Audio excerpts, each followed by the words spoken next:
What is he doing? All right. So, do you understand why I showed that in relate? You know what? You guys know what Taoism? This is pronounced Taoism, by the way. It's a D sound, even though it looks like a T. It looks like a T. It looks like one. It has qualities to indicate it might be a T. That video kind of showed the cycle of life, correct? Yeah. Places have this desert, and then all of a sudden the sky opens up and there's water, and then animals can survive based on that water. Things that were once desert become green and vice versa. And so Taoism is sort of about that cycle. So let's do a presentation. Taoism. I have a much longer, better Planet Earth section for Taoism. We'll do it either at the end of class today or the beginning of the next class. So it actually is pronounced Taoism with a D. What is this thing over here? It's often called the yin and yang or the yin-yang. We'll talk about what it really is and what it really represents in a moment. I just showed you Planet Earth. Okay, so Taoism comes from a book, Tao Te Ching, written by somebody supposedly named Lao-tse. Lao-tse is one of my favorites. Taoism's really old, so we're talking 800 years before Buddhism. And the Tao Te Ching means the book of the way and its power. This is supposedly Lao-tse. We're not really sure if he even existed or not. Some people think he was made up, he's mythical. Others said he was born as an old man, like he came out, like a true old soul, he came out with an old beard. And he's the one who supposedly wrote the Tao Te Ching. It's the second most translated book in history behind the Bible. It's really good. It's actually, it's one of my favorite books. There are portions of it in your folder that we were going to read in class, but we have run out of time. If anybody wants to see what the Tao Te Ching is actually about, there's a lot of it in your folder. It has a lot of kind of cute, not cute, but kind of useful quotes. Mastering others is strength, mastering yourself is true power. But here's somebody, and what are they trying to master? That's a heart and a mind. And that's sort of a part of Taoism, a lot of Eastern philosophies, mastering yourself. Because ultimately, that's all you really can control. You can't control anything else. So Tao represents the way or the path. So just like the Force and Logos, it's what they think life is. Tao is the unseen power of nature. They believe nature is God and God is nature. They don't use the word God, they use the word Tao. And so it's the principle that gives rise to everything.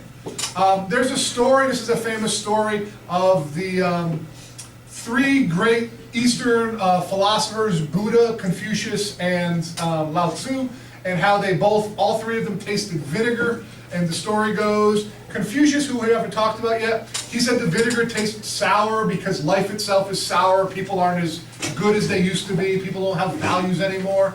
Buddha, he's the guy in the middle, he says the vinegar tastes really bitter because life is full of suffering.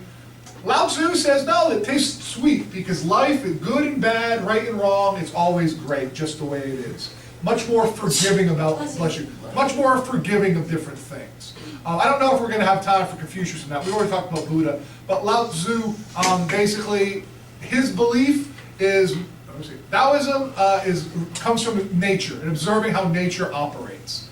And so whether you realize it or not, nature has sort of an ebb and flow to it. What happens every springtime? Flowers come out and things turn green. I mean, we're getting all this rain and everything's growing, and then wintertime or fall will come and the leaves will fall off the trees and everything will basically die, and then the cycle happens all over again. So what Taoism is about is observing nature, because that's really all there is. Anything that's man-made, they don't really have much faith in. So we'll talk about that. Here's a question for, I was going to ask you a question, now you're leaving. Well, enjoy ask her first, go for it. All right, there. Let me ask the question of... You already know the answer. You already know the answer, said Cassandra with a 2. So what is stronger, the tall tree or the 4-inch grass? Why do we already know the answer? We talked about it? Yeah. What is, Cassandra, the answer? The grass. Why is that you believe the grass is stronger? Because the storm doesn't tear down the grass. It tears down the tree.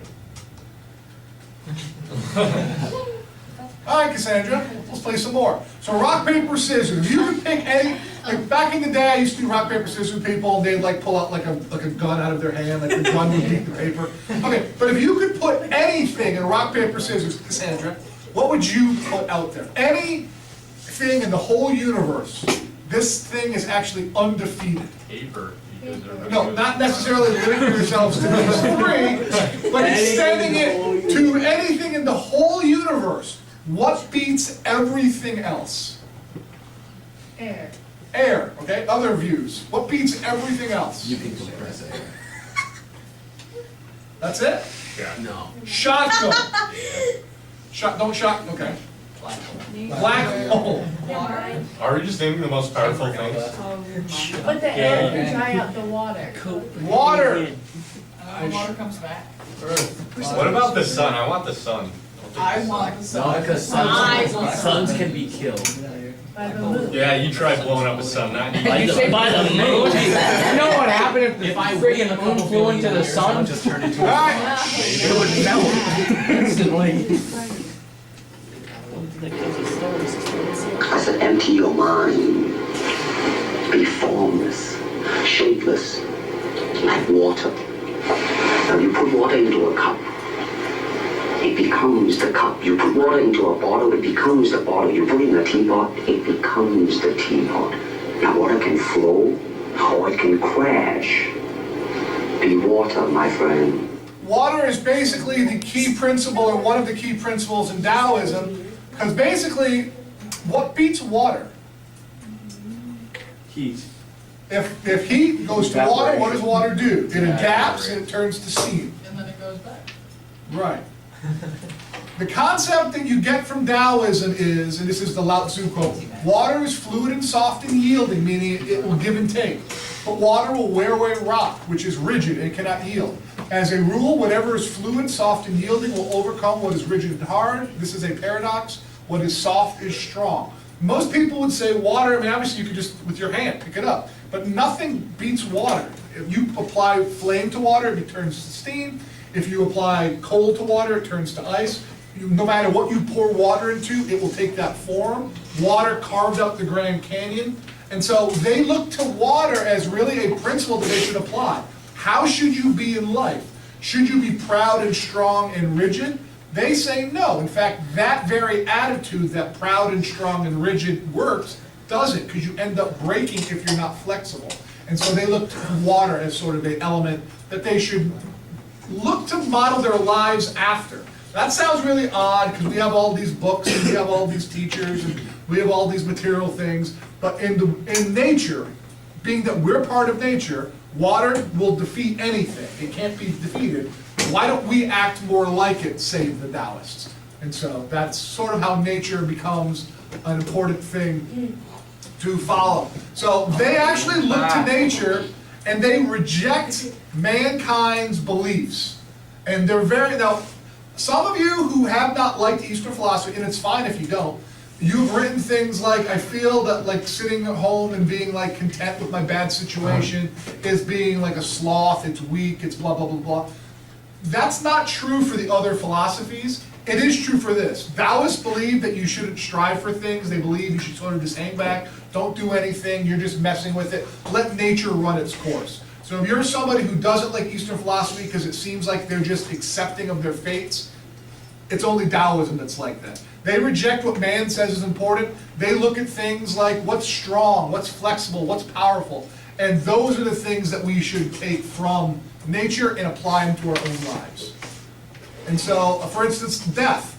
Life and death is a cycle. It's a cycle you see all of the time, except how do we approach death in our country? Kicking and screaming as if it's not going to happen. We don't want to talk about it. When people get old, we put them in homes so we don't have to see them die. We don't embrace what is part of the cycle of life. They realize, look how the trees get green and look how the trees die. It's a cycle of life. But for whatever reason, we don't approach life and death that same way. Nature does not hurry, yet everything is accomplished. Taoism basically is not a very aggressive philosophy. It's pretty much laying back. There's a number of movies that actually deal with Taoism that I hopefully have a slide coming up with. They believe that you need to find balance or harmony between the opposite forces of life. What do I mean by that, Mariah? The opposite forces of life. Give me an example in life of two different opposites. You can't have one opposite without the other. I don't know if this is right, but I thought of love and hate. That's fine. That's a good one. Black and white, love and hate, up and down. You can't have one side of the coin without the other side of the coin. And this is where yin-yang comes from. Now, we just refer to it as yin-yang in our country. They believe, and this is the sort of important concept, I think it's kind of neat. They say everything is always changing, and it's always becoming its opposite. So if there's water on the table, if you drop water and it's sitting on the table, what's going to happen with that water over time? It's going to dry up, it's going to evaporate. And vice versa, everything in life will shift from one extreme to another. So well, I'll give you examples in a moment. So life is always turning to death, death is turning to life, wet things are dry, and vice versa, summer turns to winter. The world is a shifting over time, and that's what the yin-yang represents. It's a wheel of turning, of life turning. And what we need to understand is that we have to be balanced, because life is always about the opposites.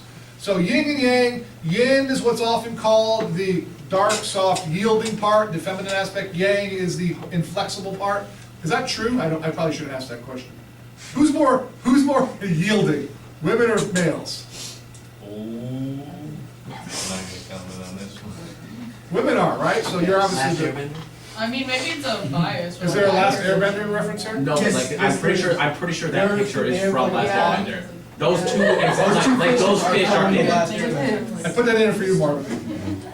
I just realized this. Opposites cannot, nice job, Mariah. Opposites cannot exist without one another.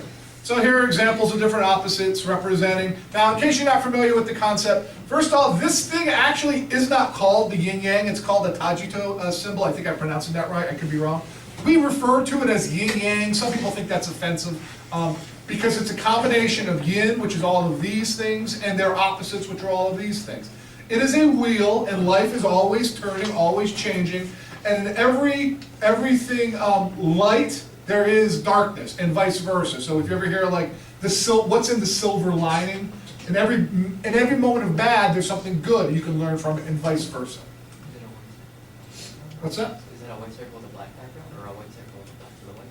That's a good point. So yin-yang are opposing principles that are really part of the same thing. Everything is in change. Perpetually means forever. Nature is always changing. Things that are born, as soon as it's born, what is it in the process of doing? It's going to live and then it's going to die, and then ultimately, if it dies and it's not put into a box buried somewhere, it will basically regenerate life in the future. That's the natural flow of things. They believe things are cyclical. We're always changing and things are always balancing out. So, some people, I think it was you, Putri, said like, sometimes when things are going really well, I'm afraid that things are going to start going badly. Was that, you said that? That is this concept. That is the concept Taoism has, that if times are really, really tough, just hold on. There's an old sort of quote that says, if you're going through hell, keep going. Like, don't stop and wallow in your misery. Keep going, because eventually it will sort of even itself out. Mr. Pepin, sir. You're going to stand up, or you're going to be a picture? All right, here's a story. I don't know if you like the stories, but I can tell this story.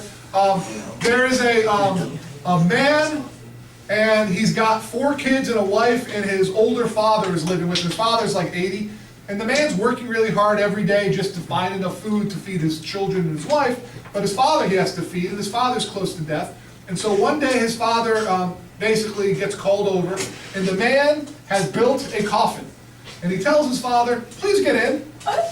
And the father says, okay, and very slowly, because he's old, gets out of the coffin, and he closes the top of the coffin, and he puts it on like a wheelbarrow, and begins wheeling the coffin off, and there's sort of a cliff. And as the man has basically decided he's going to get rid of his father because he can't afford to feed him any longer, and he's wheeling the wheelbarrow with the coffin over to the cliff, and right before he gets to the cliff, there's a quiet knock on the coffin, and he opens it up, and the father says, I understand, son, what you're doing, and I completely understand it. I'm okay with it, but I have a recommendation. Maybe you should just drop me off the cliff and save the coffin, because your kids are going to need it. Roasted. Understand? The kids are going to need it because the cycle of life, you're going to be the next one in the coffin. Everything is always dying and everything is always being born. I don't know if you all got that story or not. But life is a cycle. Here's a quote, burn was what was said, okay? Lao-tse, life is a series of natural and spontaneous changes. Don't resist them, that only create sorrow. Let reality be reality. Let things flow naturally in whatever way they like. And that's sort of the yin-yang go with the flow concept. There's a little poem, you can read it for yourself. Yin-yang, in the black there's some light, in the wrong there's some right, in the dark there's some light, in the blind there is some sight. So things have a natural way of, even in the dark moments you can learn a lot, and in the bright moments you can potentially see where things are going to be changing soon. They believe that the world itself, everything is interdependent. What does that mean? Right, it's the opposite of independent. We've talked about that, things that are interdependent. And we talked already about the flower and the bee. The flower and the bees are different, but they're interrelated. One doesn't exist without the other. Just like there is no light without dark, and there is no loud without soft. I've used this quote before, I don't know if I made it up or if I read it somewhere, but the best night's sleep you'll ever get is after you haven't slept for 3 nights. You understand that? You appreciate it more. If your life was full of just great times, would you appreciate them anymore, or do you need the negative times to come to really appreciate the great times? And that's the concept of yin-yang, a balance. Reversal is the movement of the Tao. So a phrase in Taoism is Thu. I don't know if it's actually pronounced that way, but we're going to go with it. Thu means returning, meaning if you go to one extreme, immediately you're gradually changing to the other extreme. It's like it's a bounce back and forth. So don't get too comfortable when things are great over here, because before long you're going to be back to the miserable side. And when things are miserable, don't think that they're always going to be miserable, because you're going to move right back. Life is always reversing itself, is what they believe. So therefore, you should not try to hold on to things, because change is constant. Just accept the good with the bad and the bad with the good, because you need them both. And as we said, things are constantly changing. How many of you get like really upset about things? Things bother you and you'll be really upset in the moment. Are you still upset about whatever you were upset with in the past? Or did you eventually kind of get over it? Mostly got over it. And that's the point. We forget in that moment, that's the bad moment, we forget that this isn't forever. This is just a transitory, temporary emotion that will change, and that's the cycle of Taoism. New beginnings are often disguised as painful endings. I don't know if you understand that or not, but usually we kick and scream when things end, but oftentimes that's the springboard as we get into a better place. Wu Wei, this is something you guys probably won't like, or maybe you will. Wu Wei means inaction or non-doing. So, my favorite film of all time, has anybody seen my favorite film of all time? It's called The Big Lebowski. No, nobody's seen it? Only one person. You've heard of it. Okay. Big Lebowski is about basically a slacker / stoner who kind of does nothing. That's his job. He bowls. He bowls. That's right. But that story itself is a Taoist allegory, and we'll talk about it. But what does it mean to do nothing? It means to just accept whatever happens. If things are really bad, deal with it. Just enjoy the badness of life. To do nothing. You shouldn't try, in their belief, to try to change things that are bad. You should sit there and just know that it's not going to be forever. It's going to change. Does that go exactly opposite everything we believe in? Yeah. And I don't disagree with that. I believe that, if you have no job and you're sitting at home and you're eating, you're watching Jerry Springer eating Fruit Loops in your underwear at like 2 o'clock in the afternoon, day after day after day, I would say probably get some clothes, go out, get a job, make something of your life. They would say, no, you should be using Wu Wei, inaction. Eventually things will just work themselves out. I don't agree with it, but that's their belief. So they believe, generally speaking, you should leave things alone and let nature take its course. You can, and I agree with this part though, you either can swim against the tide or you can go with the flow of the water. Earlier in the year we talked about, everybody remember we talked about the chariot, as if a dog is tied to a chariot, and the chariot is going a certain direction. That's like our life, we want to do things, but if we run directly opposite the direction the chariot's going, what's going to happen to us? We're going to suffer. And so they believe you should sort of go with the flow. What was the line that Marvin used the other day? That you quoted Jack? Oh, only good for going with the flow. And Taoists. And Okay. So this is another thing that most of you will completely disagree with, which is fine. They said that striving for things is the wrong thing to do. You shouldn't strive, you should just accept whatever's going on. You should do things the easy way, no conflict, just sort of like surf the waters that are, and if there's no water to surf, just lie there and float. No reason to swim, that takes effort. Who already disagrees with this? And that's fine. I don't think all of this is necessarily pertinent, but we'll go on. Death! Oh wait, can you go back real quick? Like that doesn't, instead of doing nothing, doing things the easy way, that kind of makes sense. Like it's not like doing nothing. Well, not actively trying to change your situation.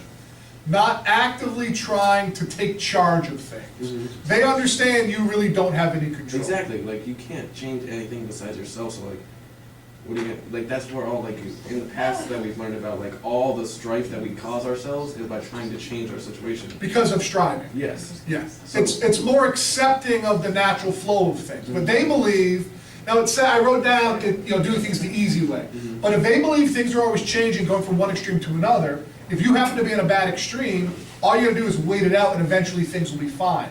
But that requires you to be content waiting it out. And a lot of people, especially in Western culture, are not okay with that. We want success, we want achievement, we want to move forward. And this concept of Wu Wei is in direct opposition to that. Okay, but the thing is that like Jack was saying, like Mr. Pepin, stand up, please. trying like hard Stand. for things makes us suffer, but at the same time, like I feel like you're never really gonna get anywhere because like you can't become like if you're sitting there like being rich would be cool, but I guess I'll just sit here doing nothing. Well, not necessarily nothing, but sit here, just doing what I'm doing, not doing any extra, Yep. just doing the bare minimum. Yep. I'm not that you don't go any farther that way. Well, you just wait for fortunes to change and then you surf the wave that But shows up. fortunes aren't gonna change. They believe they do. They believe everything is cyclical. Well then, like, all of the poor people in our country are gonna become rich real soon, and that's... No, it's because they're striving to not to be rich, that's the problem. I would Okay, say you a think lot. all of them are sitting there going, I really hate money, like... No, I would say there are they don't have the families right- that are poor that are content with being poor because they don't need to have the materialistic desires that govern a lot of us. Ooh, I got an eye roll on that one. That was awesome. We're all striving. You're all taught to go someplace and do something and achieve things, which is awesome, which is admirable. They just don't agree with that. I don't think you should agree with it if it's, there's no knowledge here. Once again, what is the one principle, what is the one thing in nature they look to more than anything else? Water. And does water fight things, or does it just flow with, it adapts? And they think, you hate this. That's fine. I don't, like, hate all of it, I just, like, hate this one thing, like, Okay, this that's fine. sucks. Okay. Don't get angry about it. Honesty. Yes, So sir. does this all surround around water, or is there many parts of it? They look at nature as a guide for us to look at life. In other words, the things that survive aren't like, if you were to ask anybody, what's stronger, water or rock? Everybody would say rock is much stronger than water. But water will destroy rock, not the other way around. It's counterintuitive. They think the strongest things are the softest adaptable things, where we think the strongest things are the most powerful, stiff, and rigid things. That's true in nature. I mean, really, the things that are flexible continue.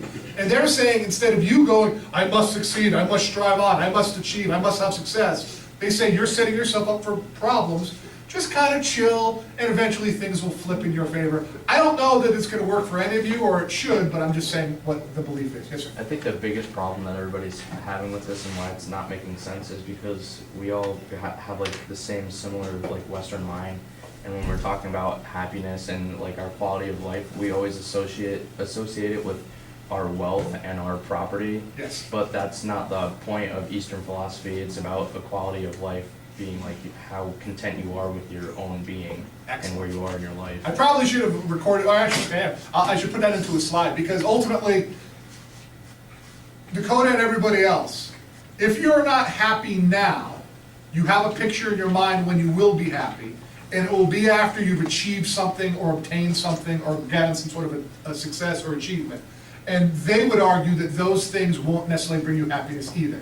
They believe that the poor, even Buddhists, not Buddha, even Dalai Lama said in the thing, the poor person who's content is richer than the rich person who still has appetite. And so that's the concept. Thank you for adding that. You probably should have. We've kind of talked about that, but yeah. We are trained, and you are trained, and I'm trained. In other words, we have to achieve things. You're going to go to college and take on all this debt because you're thinking of the future where you're going to have more stuff and things are going to be great. but they're not looking at achieving anything. In fact, we're gonna come up with a slide in a second where they say you should be a hermit and just lie in the woods and not do anything. Which will be even more against your beliefs.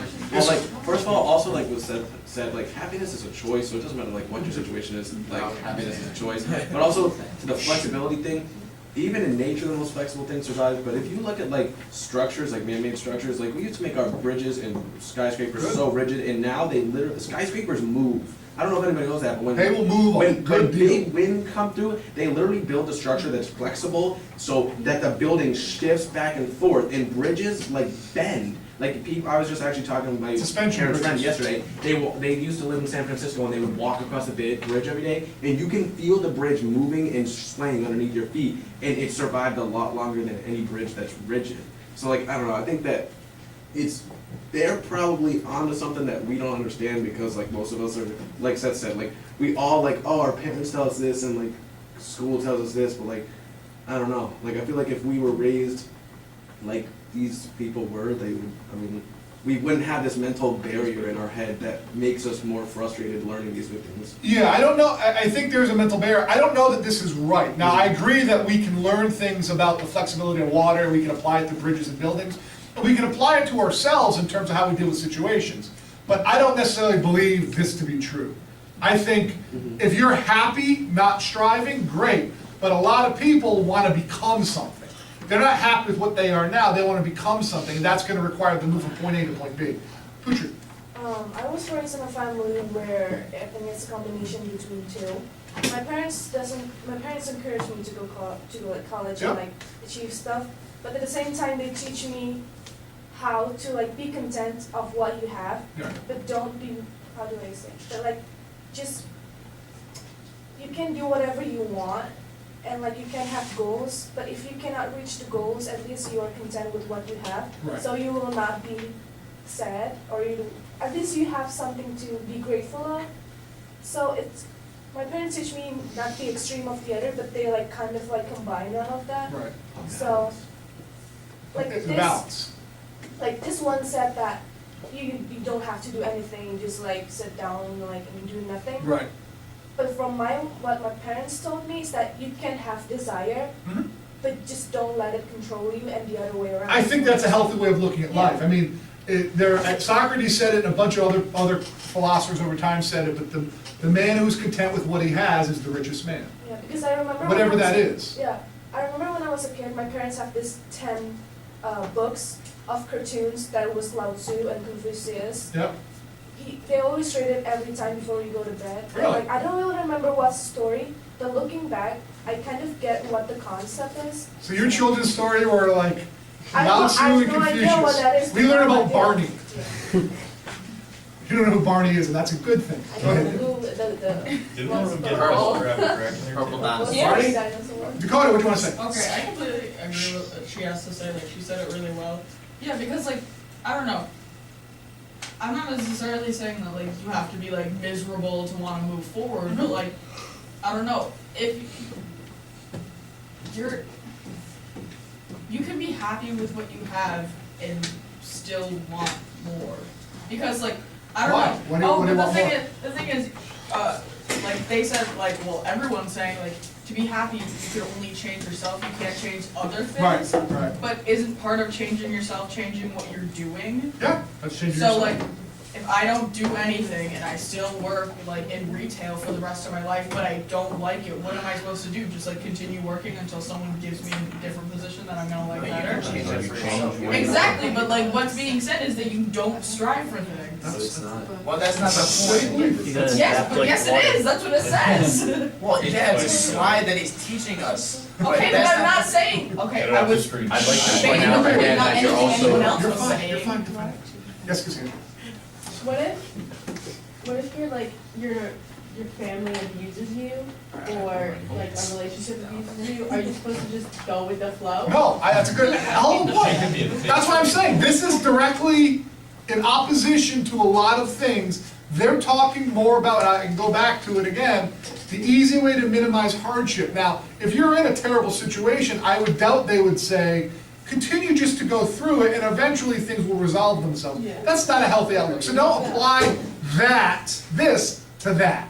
But valid point, yes, This is sir. a type of philosophy, right? This is Yes, sir. that, like, it doesn't, it's not the same thing in America, like, it's not made for the way life is here. Right. Like, this whole philosophy is not, oh, well, if I have a job, and I'm stuck here, and I don't do anything about it, I'm gonna be stuck. It's not about that. It's a whole completely different way of life where like, these jobs weren't even a thing, like, life was so different. I feel like, I don't know how old this is, 'cause I don't actually know what it is, I've never heard of it. but- Taoism?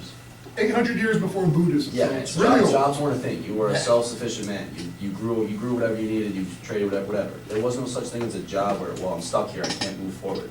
America is so much more different in the philosophy way of things that you can't sit here and say, well, this is stupid that I don't like this because I can't move forward. It's completely different. It's such a different way of life. Can you apply these concepts and work within the system that we have? You though? can. You absolutely can. But if you're going to be ignorant and just bash it and just say no. But that's not what I was saying. I said I That agree. is what you're saying. You've been No, saying I this said I whole agree time. with what Kudri says, but you can do both. I literally said, you can do both. Let's talk about a rosier topic, Beth.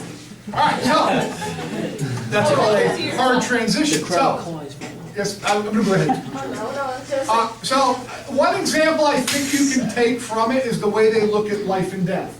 I said this before, but we are, and I'm not in favor of things dying, that's not reality at all. But we basically don't, are we aware that everything lives, grows, and then dies? Yeah, but live or die, pretty much. We live to die, but we don't want to talk about the final component of it, the cycle. No one ever does. No, but others do. Other philosophies do.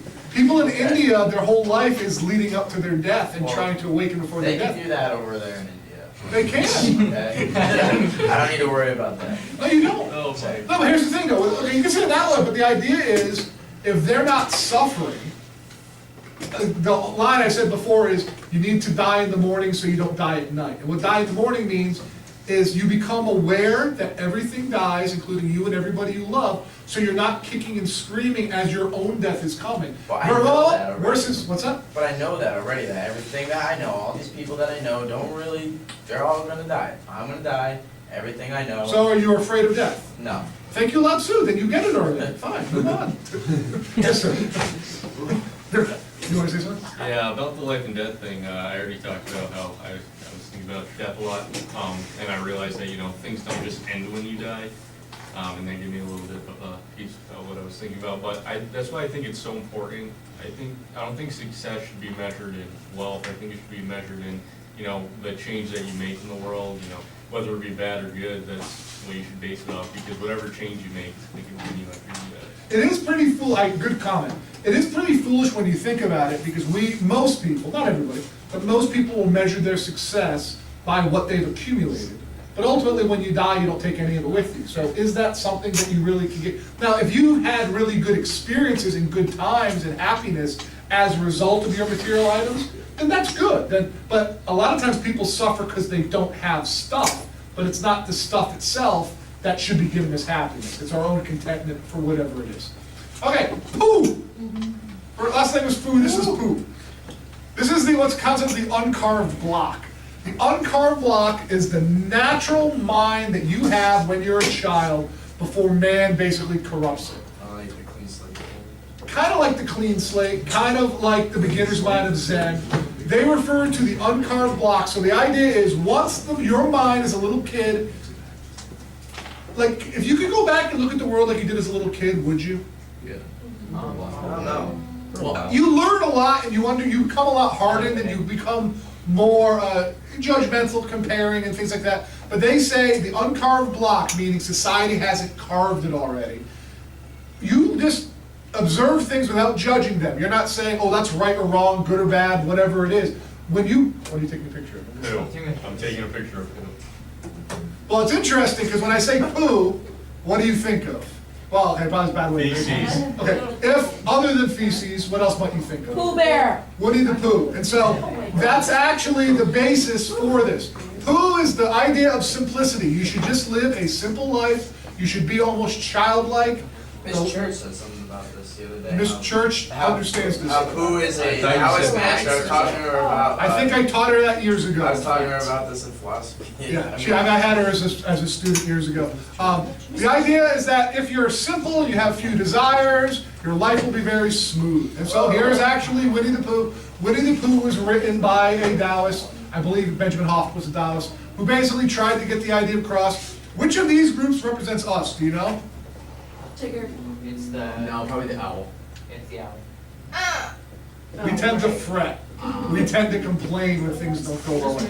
Maybe not. Maybe others of you look at it a different way. But Winnie the Pooh just is. So if you get lost on a Wednesday, most of you will be kicking and screaming and complaining that you missed the appointment and you're not going to get the job. And then Winnie the Pooh will be like, oh, Wednesday's a good day to get lost. And just deal with it. Just go with the flow. The Tao of Pooh, this is one of my favorite books. It's the story of Winnie the Pooh as a Taoist figure. You could read it in an afternoon. I've loaned that book out 1,000,000 times. I don't have it anymore. Last person didn't bring it back. Yes. I have that. Cool. And I have one that's like something of Piglet. Yep, the Tay of Piglet. Also another character which represents Taoism is Forrest Gump. The feather kind of blowing in the wind, just going with whatever happens. Forrest doesn't get too upset one way or the other. He kind of just goes with the flow. One interesting concept, I don't know if you remember Forrest Gump, when his mother dies, what does Forrest do? Goes to a tree, right? No. No, or later in the film, his mother dies and he puts on his shoes and he goes running, and he runs back and forth across the country. Remember what I'm talking about? Oh, yeah. There's actually a thing, and of course she left because it's something she brought up, but there's a concept of meditation called walking meditation. It's a form of meditation that basically you walk at each step, you become sort of mindless or mindful, however you want to look at it. And that's what he's doing in that film. His mother dies, and what does he do? He runs back and forth across the country, his beard becomes really long. He's not thinking, it's a form of meditation for him, because ultimately you have to kind of go with the flow. Now this is something that most people would disagree with. Stop thinking and end your problems. Pretty dumb. All year I've been telling you in philosophy, you need to think. Regurgitation is what you learned in school, but I want you to think. I don't care what you think, I want you to think. But Lao-tse says stop thinking and end your problems. If you stop thinking, I want this and I wish things are different, that's where your problems are. Here's another thing which will anger most of you. The hermit's path. What is a hermit? A crab. No, not the crab. Someone who secludes themselves. Just ignores everything and what's going on. Somebody who goes into the woods and lives and doesn't really care and doesn't have a job. Yoda represents the hermit. And they say that you should be a hermit. Now, the ancient Taoists, and as Frank said, this is many, many years ago, they said they believed you're better off just being a recluse who lives by themselves, because all of society is a bunch of empty and vain ambition. Vain meaning like people selfish, trying to make themselves important, trying to achieve things, to make them feel better about themselves. They said, no, you should basically do that whole woo way of nothing. They said you should detach from society, forget all of schedules, and just live life. This is going to sound like unnecessarily either depressing or exciting, I don't know what. But if any of you before this class or even during this class, one day, like late in bed, late at night, and thought about life, and thought about what life has in store for you in our culture in terms of going to college, getting grades, getting a job, working every day till you're 65, Denver. Has anybody kind of ever thought like, this is it? Yeah. This is what we're to do?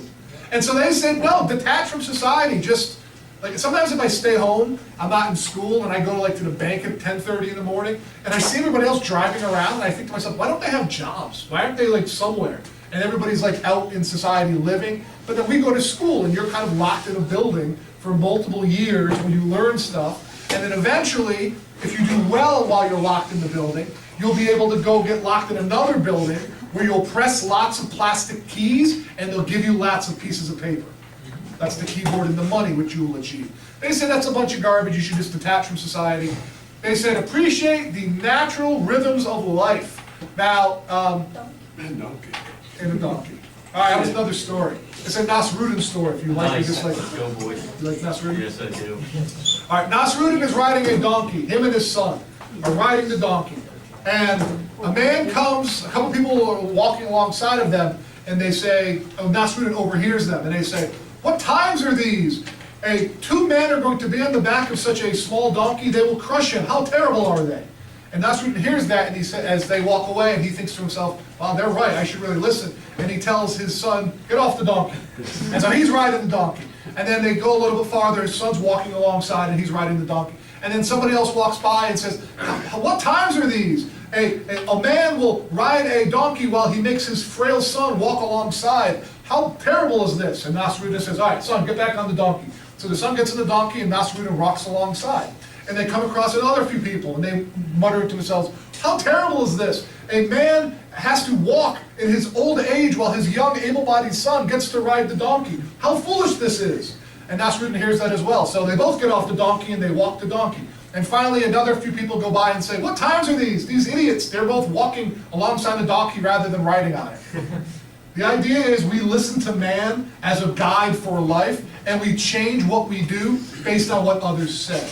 And they said, no, you should get rid of this sort of like, detach from society, do what you know is natural, and just enjoy life. Here's another thing that you will dislike, but I like this quote. They said, and this is Chuang Tzu, who's a different Taoist philosopher, he said, and tell me if this is wrong. It's not good to probably teach this, but too late. The more ambitious you are, the more responsibility you will have. The more responsibility you have, the less free you will be. Therefore, if you have success, you're going to end up doing things you don't want to do. It makes more sense to just avoid having any success. That makes sense. It makes sense, but that's exact opposite what we should be doing. They actually use this quote, the tallest nail gets hammered first. So if you're truly like trying to achieve, you're the one who's going to take the brunt. They said you should sort of hang back, not do anything, let somebody else, get political office, let somebody else be famous. If you talk to a lot of like famous celebrities, a lot of them wish they weren't famous anymore because they can't even go out like bowling.